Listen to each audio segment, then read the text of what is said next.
یہ 40واں، یہ 32، یہ محرم کے جلوس، یہ میلاد النبی کے جلوس، یہ گٹھلیوں پہ آیت کریمہ کا ذکر،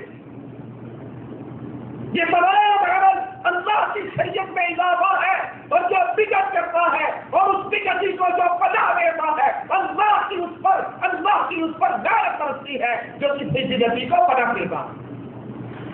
سوچ لیجئے، جو بدعتی کو اپنے گھر میں رکھے، جو بدعتی کو پناہ دے، اس پر تو اللہ کی لعنت برسے، اور جو بدعتی کو بیٹی کا رشتہ دے دے، میرے خیال اس سے رحمت ہوگی۔ جو بدعتی کے پیچھے آنکھیں بند کر کے نماز پڑھنی شروع کر دے، اس پر رحمت ہوگی۔ بدعتی اللہ کے دین میں اضافہ کرنے والا، رسول اللہ صلی اللہ علیہ وسلم فرماتے ہیں اللہ انکار کرتا ہے بدعتی کے کسی بھی عمل کو قبول نہیں کرتا۔ بدعتی کے اعمال قبول کرنے سے مالک نے انکار کر دیا، بدعتی سے اللہ نے توبہ کی توفیق بھی چھین لی۔ جو دین میں اضافہ کرے، جو دین میں کہے گا ابھی ٹھیک ہے، مرنے کے بعد قبر پہ اذان دینا سنت سے ثابت تو نہیں، حرج کیا ہے؟ قرآن سامنے، کھانا سامنے رکھے قرآن پڑھنا، سورۃ یاسین پڑھنا ٹھیک ہے، سنت سے ثابت نہیں، حرج کیا ہے؟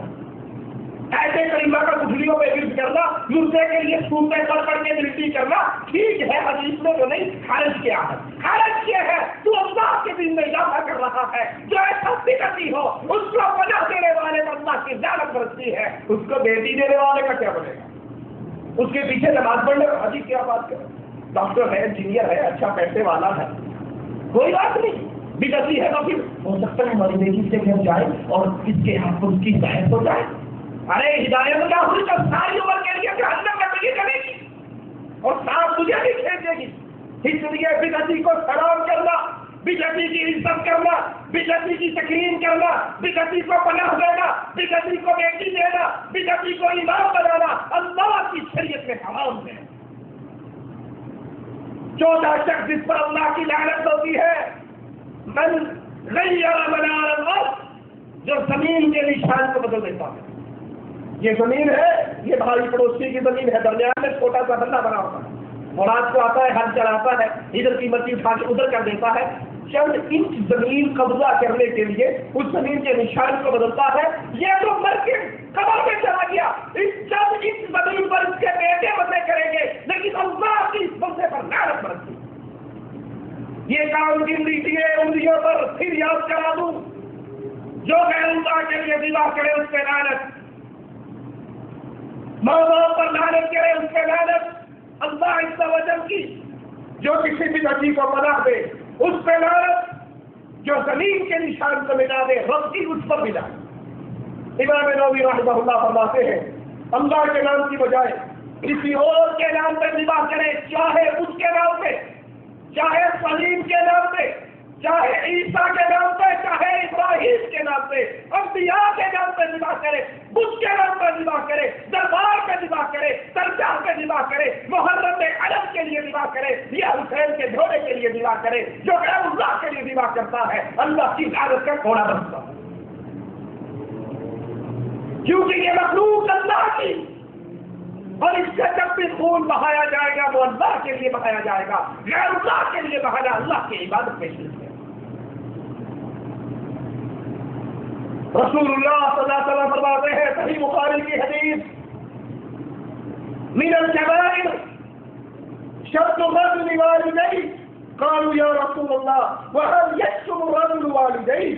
قال نعم، يسب على الرجل فيسب اباه، جو باپ پر ماں پر گالیاں برساتا ہے یہ گناہ کبیرہ کا مستحق ہوگا، اور گناہ کبیرہ جب تک معافی نہیں مانگے گا وہ معاف نہیں ہوگا۔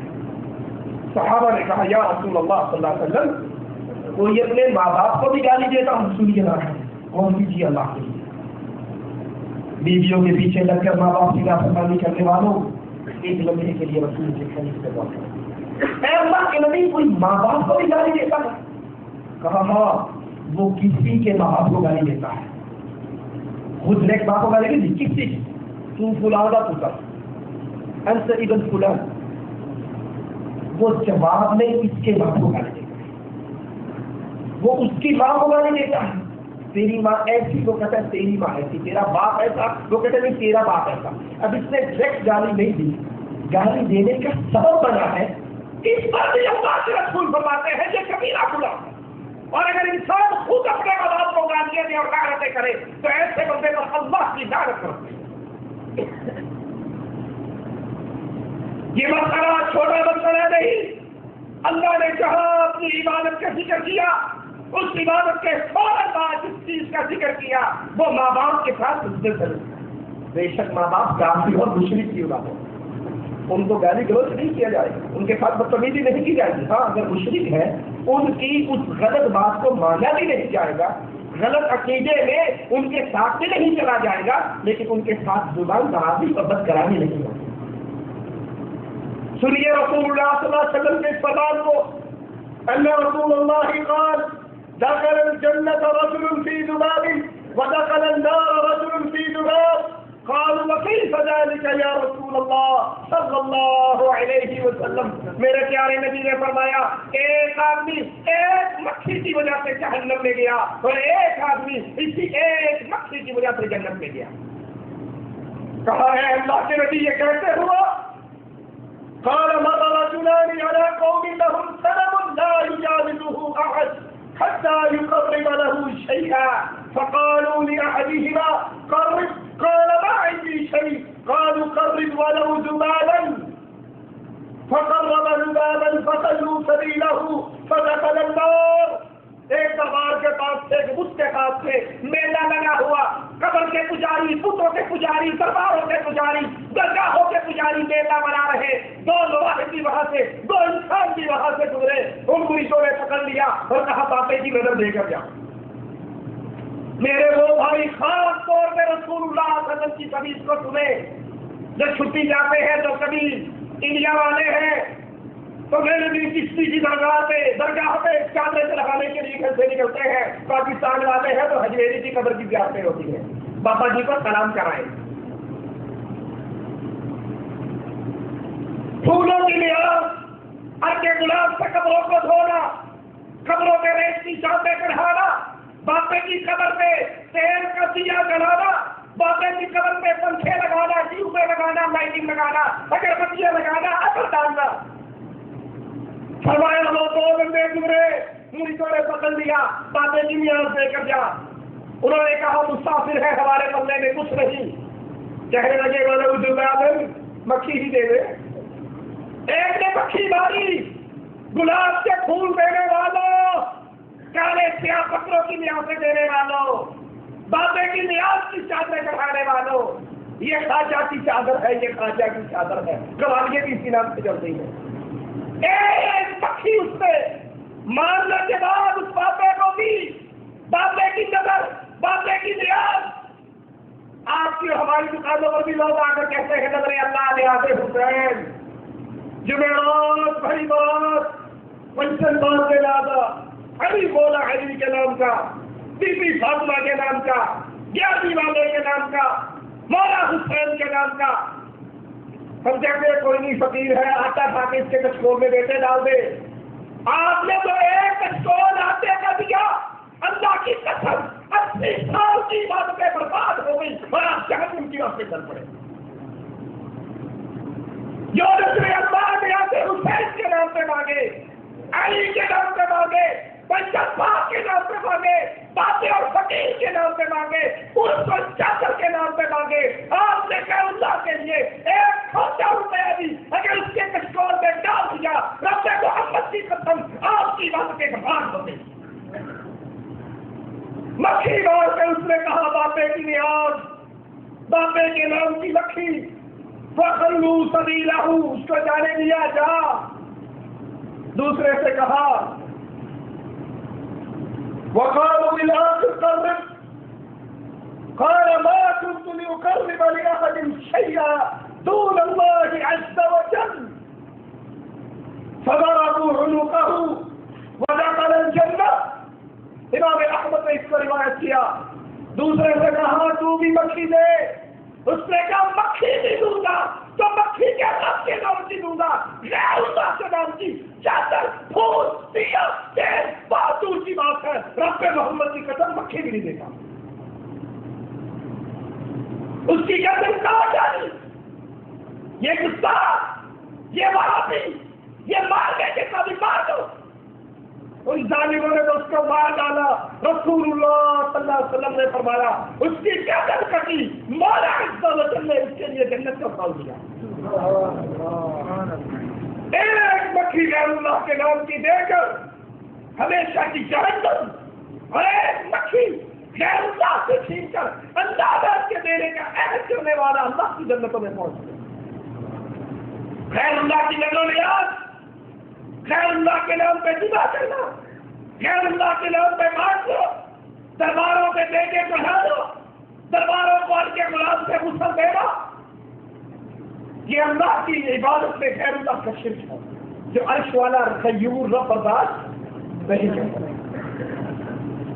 اور یہاں سے ایک اور بات بھی سمجھ آ رہی، کچھ ہمارے نادان مولوی پاکستان کے کہنے لگے قبر پہ سجدہ کرنے والا، پھول چڑھانے والا، دیا دینے والا یہ مشرک نہیں ہے، تو پھر مشرک کس کو کہتے ہیں؟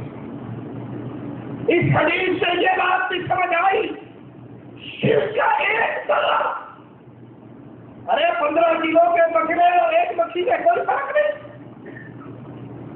پھول کی چادر، گلاب کے انبار،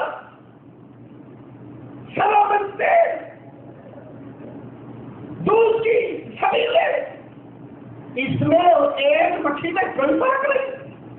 اس حدیث سے ایک اور بات مارے ہوئی کہ اگر غیر اللہ کے لیے ہلکا سا بھی اللہ کی عبادت میں شرک کیا جائے، مالک وہ بھی برداشت نہیں کرتا، شرک رائی کے دانے کے برابر ہو یا شرک اور پہاڑ کے برابر ہو، اللہ عز و جل کی خیرت شرک کو برداشت اور مشرک کو معاف کبھی نہیں کیا کرتا۔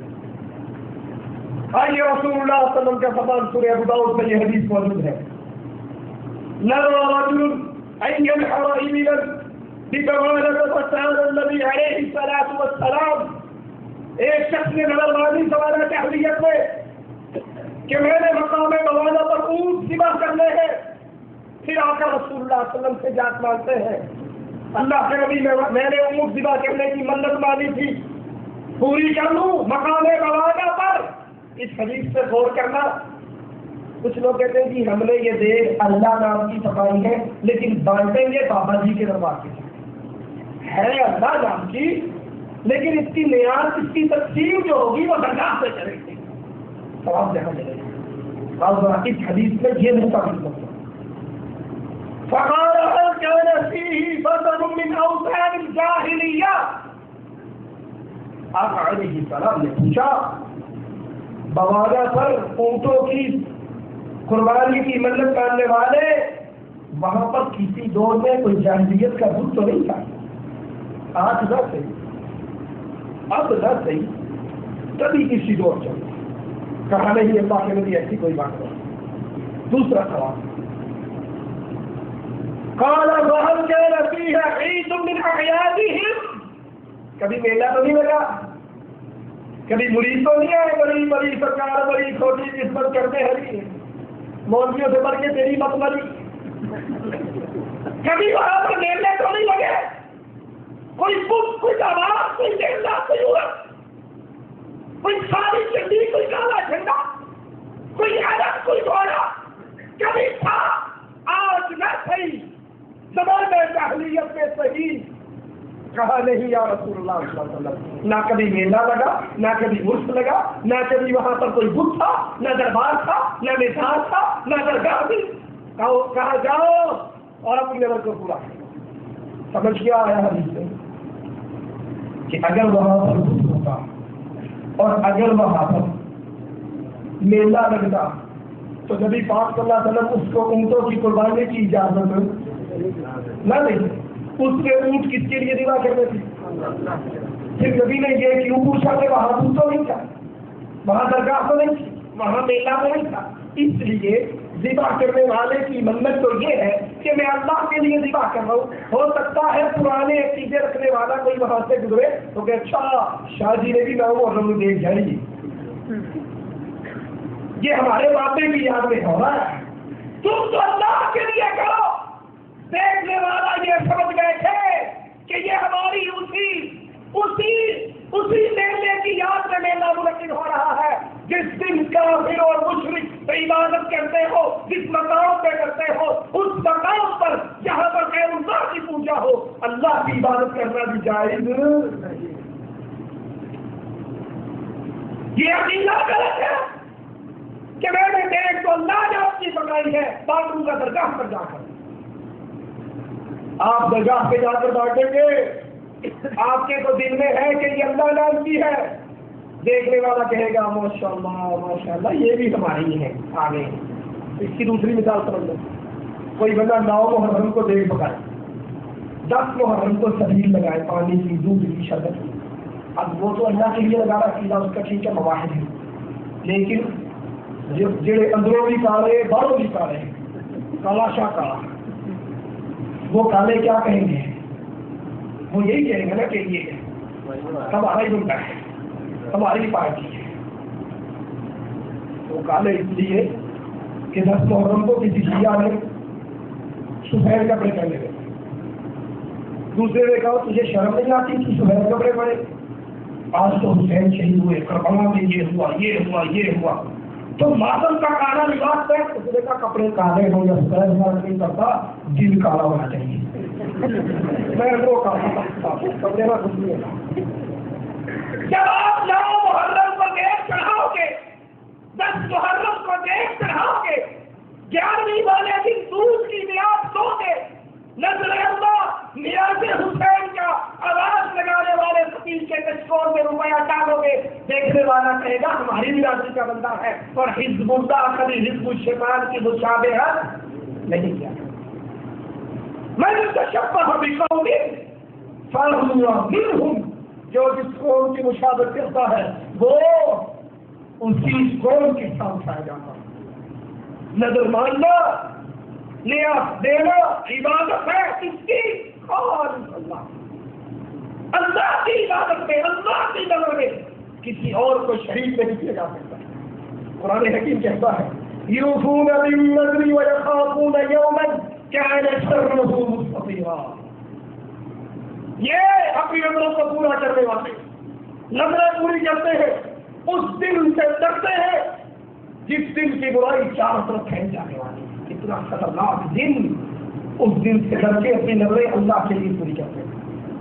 کچھ لوگ نظریں اللہ کے لیے پوری کرتے ہیں اور کچھ لوگ نظریں درگاہ کے لیے پوری کرتے ہیں۔ کیسے؟ آپ طواف کرتے ہیں، عمرہ کرتے ہیں، حج کرتے ہیں، پھر بال کاٹتے ہیں، اب یہ بال کاٹنا کس کے لیے کٹوا رہے ہیں؟ کس کے لیے ہو رہی ہے؟ اللہ کی عبادت ہے۔ کبھی جھانکے اپنی برادری کے اندر باہر سارے سر پہ چند ہوتی ہے، ایک لگ یہاں سے چھوڑی ہوئی ہوتی ہے، دیکھی یا نہیں دیکھی؟ کبھی لٹوں والی سرکاریں دیکھی ہے، پیر مسعود شاہ کے دربار کی لٹیں چھوڑی ہوئی ہے، کیوں؟ یہ بابا جی کے نام ہے۔ دربار پہ آ کر کہتے ہیں بابا بیٹا دے دے، پہلا بیٹا تیری نیاز میں دوں گا۔ ہم غیروں کی کیا بات کریں، ہم خود اس پر دیں گے۔ میرے 3 بھائی پیدا ہوتے فوت ہو جاتے، 3 بھائی فوت ہوئے۔ میرے ماموں نے آ کر میرے بابا سے کہا اللہ میرے ابا جان کی قبر کو جنت کا باغ بنا دے۔ بہت پائی اور قطر مواحد ہو کر بتایا 74 سال کے بعد اتنے بچے مراحل پڑے۔ ایک مرتبہ اکٹھے بیت اللہ میں آئے، ابو عمر بنگالی بابا حرم میں درس دیا کرتے تھے، میرے والد صاحب رحمۃ اللہ علیہ کی عمر 74 سال کی۔ ابو عمر بابا جی نے کہا بزرگوں آپ کی عمر کتنی ہے؟ کہنے لگے میری عمر 16 سال ہے۔ بیت اللہ میں مسئلہ لگا ہوا، اسی طرح اس سارے ابا جان کو دیکھے پورا آدمی سفید داڑھی آنکھوں پہ زمانہ لگا ہوا ہے اور یہ مذاق کر رہا ہے۔ انہوں نے پھر پوچھا بابا جی کتنی؟ کہا بھائی کافر صاحب 16 سال میں نے مسلمان ہوا۔ 16 سال کا پچھلی کو کیسے گنو؟ میرے بابو نے کہا اب جو بچہ پیدا ہو اس کو حسین کے نام پر وقف کر دینا، حسین کا ضمیر بنا دینا۔ بڑے بھائی ڈاکٹر شفیق الرحمان حافظہ اللہ جن کی کتاب نماز نبوی ہے، وہ پیدا ہوئے ابا جان نے ان کے پاؤں میں حسین کا کڑا باندھا، امام ضامن باندھا اور حسین کا بیٹا بنا دیا۔ اور پھر جب اللہ نے ان کو توحید کی سمجھ دی تو مواحدوں کا عادی بنا دیا.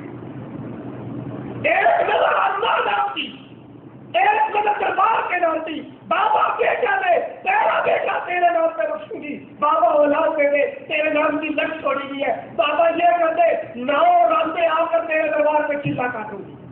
کرتا ہے نہ ہوتا یہ نہیں کرتا. دربار جب بدماشی کی اڈے، جو بدکاری کی اڈے، جو سیرا کے اڈے، جو حیران اور پوڑ کے اڈے، وہاں پر مسلمانوں کی اور پہ جا کے باتیں کرتے. یہ نظر عبادت ہے خالص ایک اللہ کی.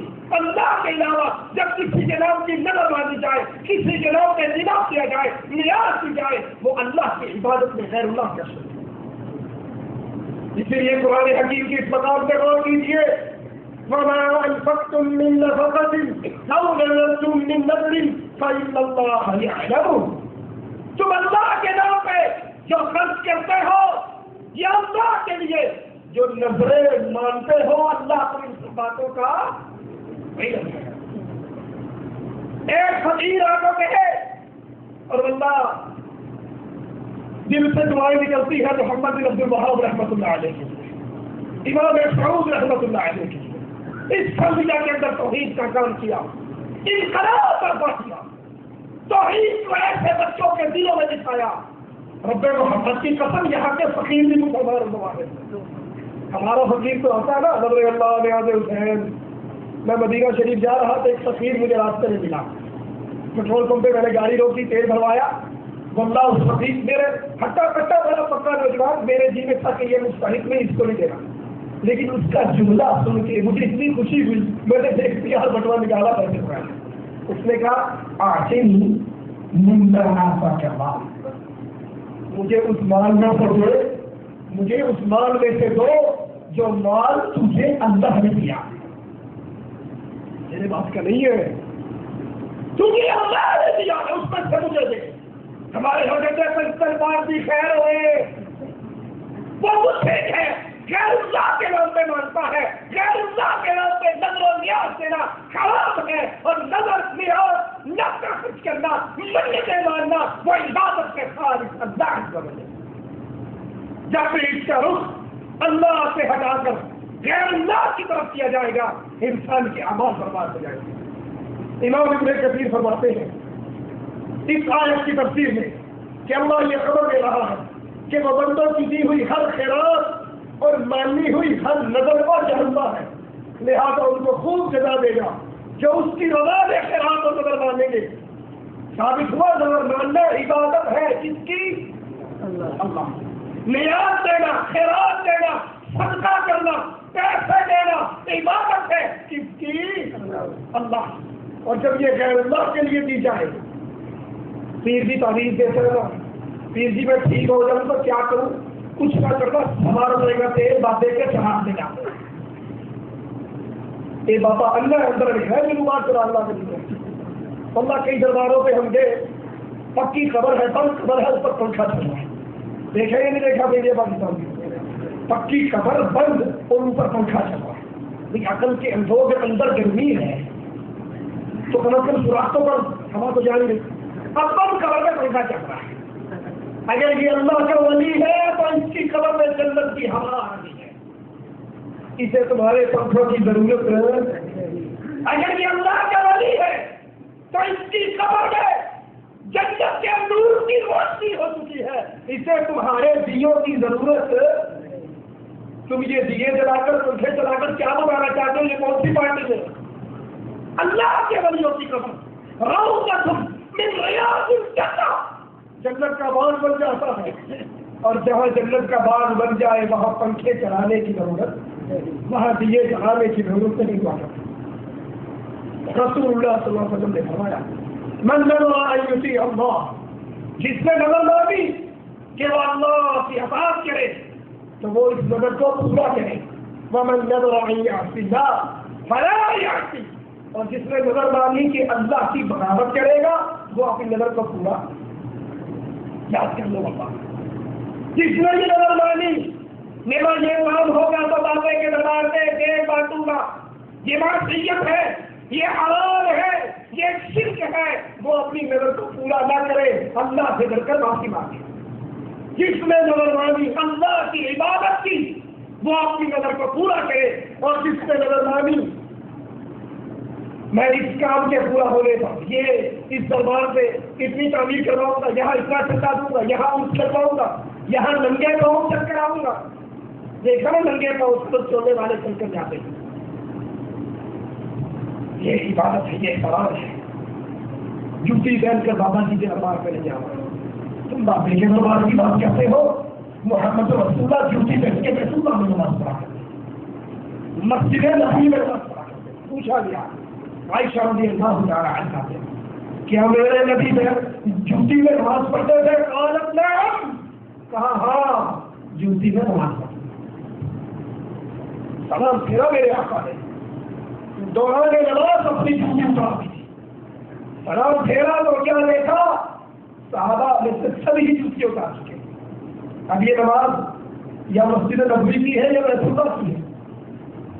تم اپنے درگاہوں اور اپنے بنائے ہوئے مورتیوں کی شدت کو بیت اللہ سے بڑھانا چاہتے ہو کہ وہاں پر لنگے ہو جانا نظر مانی ہے؟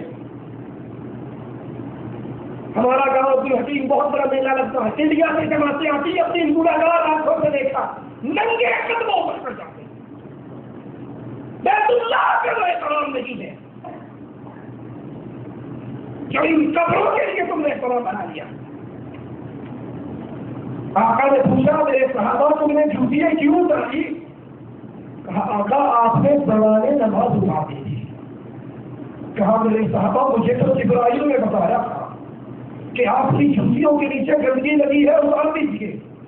کہا آقا آپ کو جبرائیل نے بتایا، آپ نے جوتیاں اتار لی، ہمارے لیے اتنا ہی کافی ہے کہ ہمارے آقا نے اتارا۔ ہم نے آپ کی محبت میں ہم نے آپ کی سبا میں اتار دی۔ بیت اللہ مسجد نبی کچی زمینیں تھی، کچی زمینیں، میرے نبی یہاں جوتیوں سے نماز پڑھ لیا کرتے تھے۔ اور آج بیت اللہ کو چھوڑ کر جتنی جگہیں بنائی گئی ہیں وہاں پر نظر نیاز کی ہے، وہاں پر منتیں بھی ہے۔ ابھی میں پرسوں ہی انٹرنیٹ پہ دیکھ رہا تھا، پشاور میں ایک دربار ہے اور اس میں باقاعدہ انٹرنیٹ پہ پوری تصویر آئی ہے، درخت لگا ہوا ہے اور اس میں ہزاروں کیلیں لگی ہوئی ہیں، تیر کے نشان۔ وہ کیل کا کام کیا؟ جس کے دانت میں درد ہو وہ وہاں آتا ہے، تیر اس درخت پہ گاڑ دیتا ہے، اس کے دانت کا درد ختم ہو جاتا ہے۔ ضرور کسی کینٹر سے سلائی ہوئی ہوگی، اس کے مقابلے میں اس نے دیکھا تھا اگر اتنا دانتوں کا آرام کیلے گاڑنے سے آ جائے، یہاں لے آؤ اس کو سب میں بھرتی کرا دیں گے، یہاں کا علاج بڑا مہنگا ہے۔ یہ بکواس ہے۔ جب انسان بیمار ہوتا ہے کسی دربار کے چراغ میں نہ تیل ڈالنے سے آرام آتا ہے، نہ کسی دربار میں تیلے ڈالنے سے آرام آتا ہے۔ آرام دینے والا وہ اللہ ہے۔ اور جب بھی پناہ مانگو، قرآن حکیم بیان فرماتا ہے فاستعذ باللہ۔ ہمارے یہاں مدرسے کیسے چلتی ہے؟ صبح صبح گاڑی والا نکلتا ہے، ڈرائیور کمائی کرنے سے پہلے رات کی بچی ہوئی کمائی میں سے پہلے دادا جی کے کھلے میں پیسے ڈال کے ہاتھ کاٹنا ہے، نہیں کرنا ہے۔ ایک پلی کرنے کے قابل ہوگا تو بچی کے تھلے دفن ہوگا، بار بار کیا ہوگا؟ اگر یہ کچھ کرنے کے قابل ہوگا، 4 گھنٹے اسے دھندا کرنے کا یہ ہاتھ سے پڑا تھا۔ اس کی بیوہ عزت گزرنے کے بعد کسی اور سے نکاح کر کے اس کے بستر پہ ٹھوکی، یہ کچھ کرنے کے قابل ہوتا تو آرام سے پڑا تھا۔ اس مجھ ایسے کرتے ہو کہ اگر اس بابا کی نیاز کا بھی گاڑی چلتی کر دے گا، اس کی تو زندگی اپنی کرتی ہوگی، گاڑی کیا کرتی کرے گا؟ جب بھی اسی بات میں پناہ مانگنی، قرآن کے اندر فاستعذ باللہ، اللہ سے پناہ مانگو، اللہ کی پناہ میں آؤ، انہ هو السمیع البصیر۔ اس کی پناہ میں کیوں آؤ؟ وہ دیکھنے والا ہے، سننے والا ہے، وہ تمہارے حالات کو دیکھ رہا ہے۔ جو مدے مٹی کے نیچے دفن ہو گیا وہ کسی کے حالات نہ دیکھ رہا ہے نہ سن رہا ہے، اس کا تو پتہ اس زندگی سے کٹ جاتا ہے، وہ تو اگلے دفن کے سفر پہ نکل جاتا ہے۔ قرآن حکیم کا دوسرا مقام سنیے، وقل رب اعوذ بك من همزات الشیاطین واعوذ بك رب ان يحضرون، اور دعا کرے کہ اے رب میں شیطانوں کے وسوسوں سے تیری پناہ چاہتا ہوں، اور اے رب میں تیری پناہ چاہتا ہوں کہ وہ میرے پاس آ جائے۔ مصیبت میں بزرگوں کو نہ پکارو، باپوں کے نام کی فریادیں نہ دو، اس رب کو پکارو جس نے سب پر موت کو طاری کیا اور وہ موت سے پاک ہے، وہ موت سے پاک ہے، نہ اسے موت نہ اسے نیند نہ اسے اونگ، اس کی پناہ میں آؤ، جس کی پناہ سے بڑی پناہ قل اعوذ برب الفلق، آپ سوچو کہ رب کی پناہ، اور جو رب کی پناہ میں آ جائے اس کا کوئی بگاڑ سکتا نہیں۔ اللہ کے لیے اعلیٰ مثال سمجھانے کے لیے بات کرتا ہوں، جو یہ سعودیہ کے ماحول پہ رکھ لو، جو کسی امیر کا مقبول ہو انہوں مارا بندہ ہاتھ پا سکے، اس کا کسی امیر ہے 1 منٹ میں خروج بنا دے گا۔ دنیا کی سمجھانے کے لیے مثال، اللہ کے لیے اعلیٰ مثال، جو اپنے رب کی پناہ میں آ جائے، جس کا والی وارث اللہ بن جائے، اس کو کوئی نقصان پہنچا سکتا، اس کا کچھ کوئی بگاڑ سکتا؟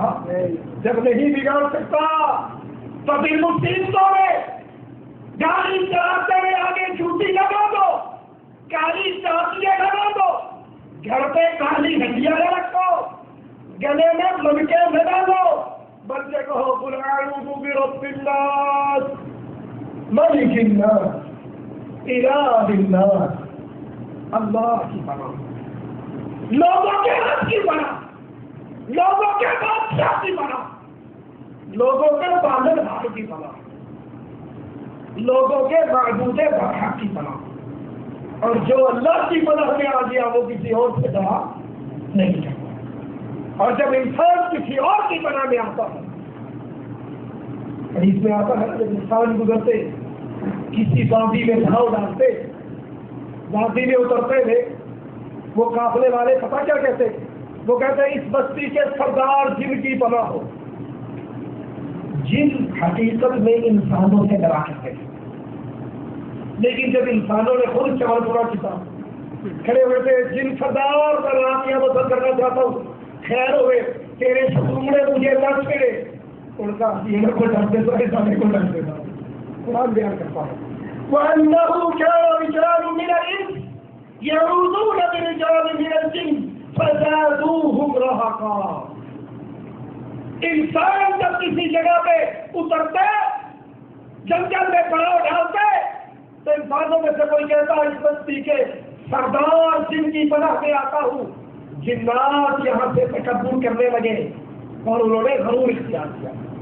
رسول اللہ صلی اللہ علیہ وسلم نے انسانوں کو سمجھایا جب تم کسی بستی میں جنگل میں پڑاؤ ڈالو تو وہاں پڑاؤ ڈالنے کے بعد حضرت خولا روایت فرماتی ہے سمعت رسول اللہ صلی اللہ علیہ وسلم يقول من نزل منزلا فقال اعوذ بكلمات الله التامات من شر ما خلق لم يضره شيء حتى يرتحل من منزله، رواه مسلم۔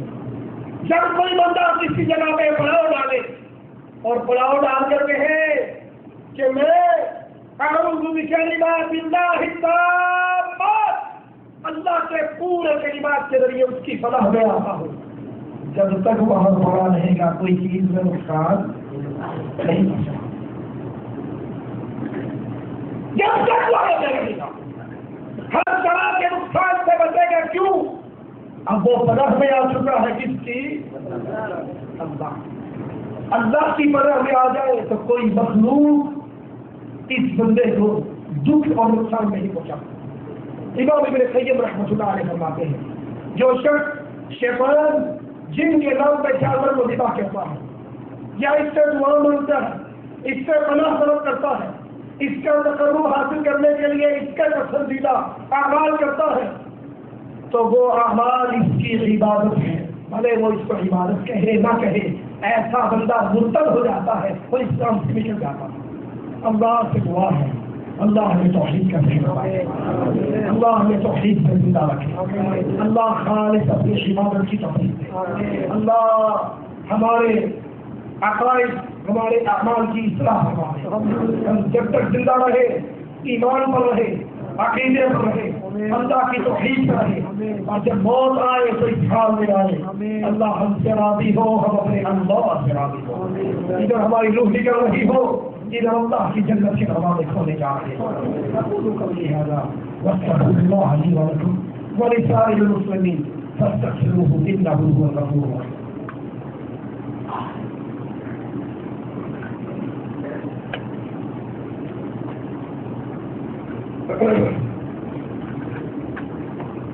میرا سوال یہ ہے کہ ٹخنوں سے نیچے تہمت رکھنے والے کے لیے کیا حکم ہے؟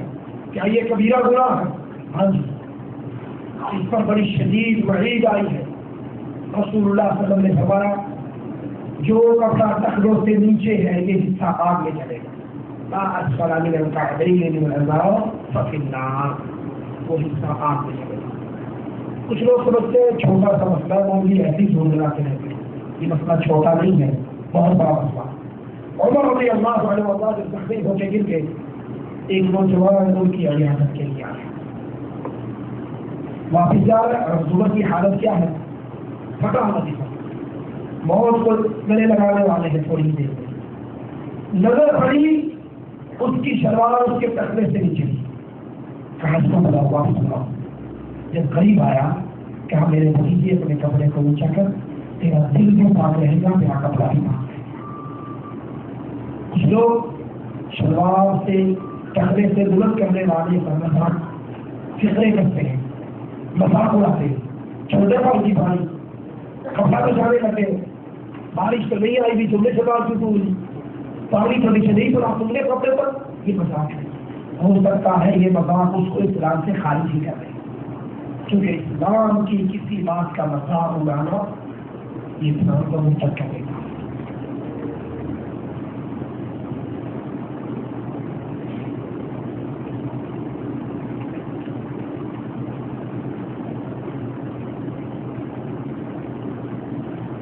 ایک آدمی کو پیسوں کی ضرورت تھی، اس کو ایک کافر نے دیے، اب اس آدمی نے اس کے بڑے بھائی کا رشتہ بنا لیا ہے، اس کے ساتھ میں ایک پلیٹ میں کھانا کھاتا ہے، گھر میں آنا جانا کر لیا ہے، اس کے بارے میں کیا وعید ہے؟ کافر کے بارے میں دل کے اندر نفرت اور بغض ہونا یہ اسلام کی بنیادی باتیں ہیں۔ اللہ کے لیے دوستی اور اللہ کے لیے دشمنی، لیکن کافر کے ساتھ بیٹھا بھی جا سکتا ہے، کھانا بھی کھایا جا سکتا ہے، میل ملاقات بھی کی جا سکتی ہے، اس بنیاد پر کہ یہ میرے قریب ہوگا میں اس کو اسلام کی دعوت دوں۔ اگر پیچھے یہ نیت ہے تو کھانا کھانا، ملنا، آنا جانا اپنے کی حدود میں رہ کر کوئی حرج نہیں، اور اگر یہ سوچ ہی نہیں ہے ویسے دوستی کی ہے تو مسلمان کافر کا دوست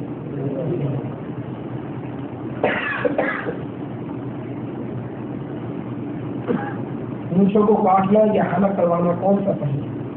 کاٹنے کی ڈیمانڈ کافی ہے، زیادہ افضل ہے کہ حدیث میں آتا ہے فصل الشوال، یہ لبوں کی جو ترتیب ہے ان کو چوشا جائے، کاٹا جائے۔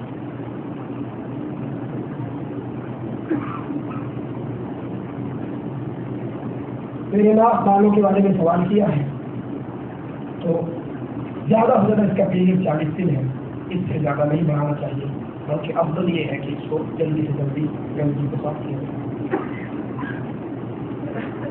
عقیقہ 7ویں دن نہیں کیا تو بعد میں کرنا چاہیے، 7ویں دن سنت ہے، 14ویں دن کر لیں، 21ویں دن کر لیں، 7ویں دن نہیں کر سکا تو اس کے بعد میں اس کی وجہ سے صدقہ ہو۔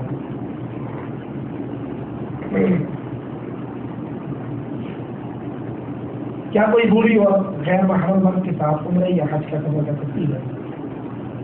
اگر کسی عورت نے ایسا کیا تو حج کیا عمرہ ادا ہو گیا نہیں۔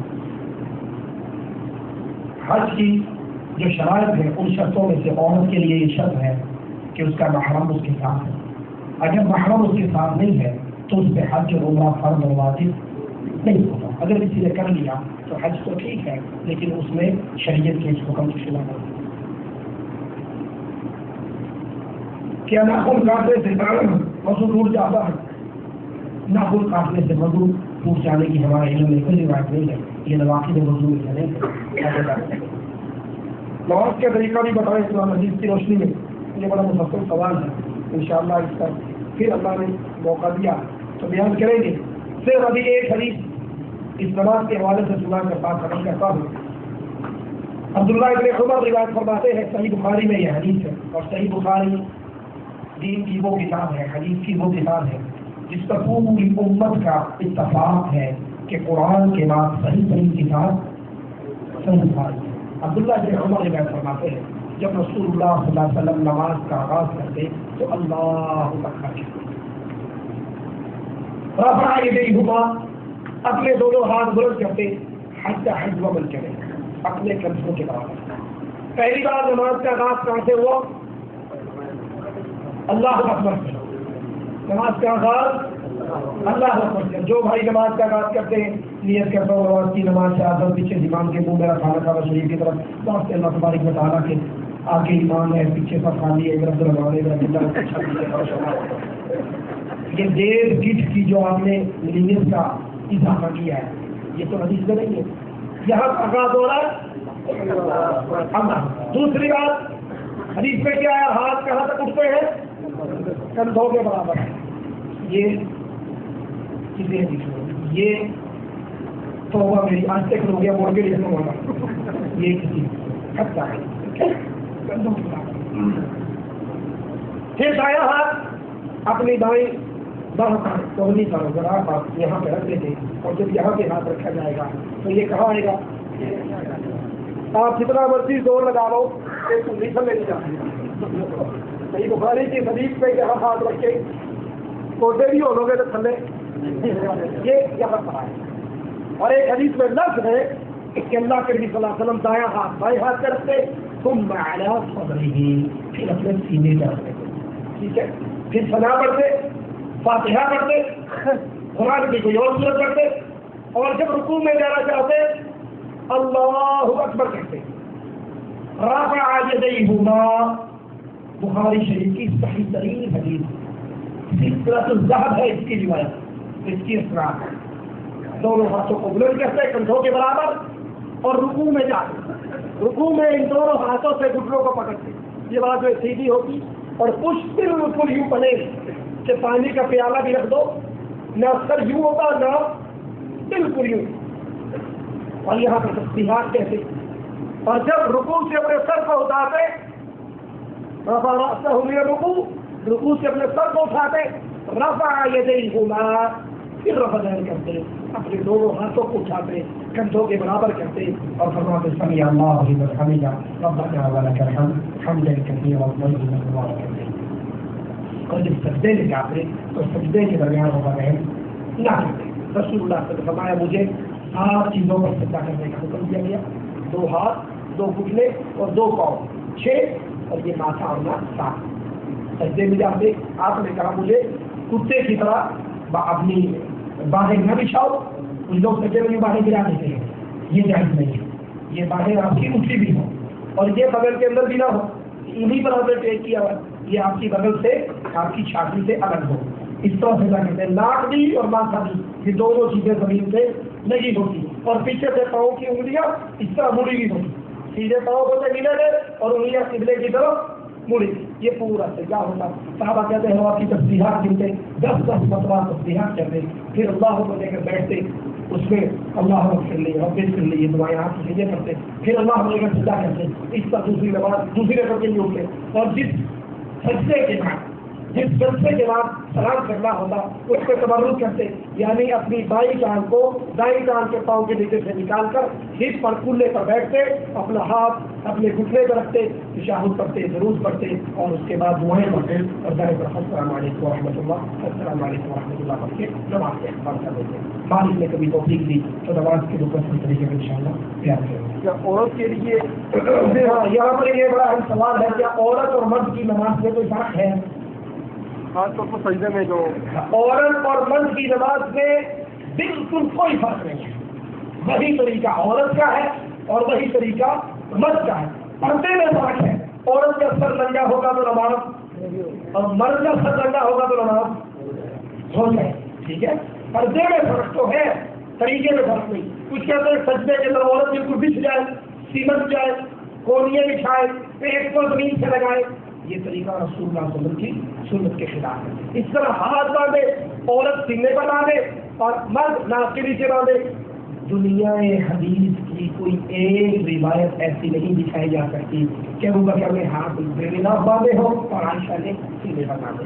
اللہ کے نبی نے نماز سکھائی اور حکم دیا صلو کما رأیتمونی اصلی. اس میں ابو بکر بھی آگے اور عائشہ بھی آگے. عورتوں اور مردوں کی نماز ایک ہی طریقہ ہے جو رسول اللہ نے سکھائی. اقول قولی ھذا واستغفر الله لي ولكم ولسائر المسلمين فاستغفروه انه هو الغفور الرحيم.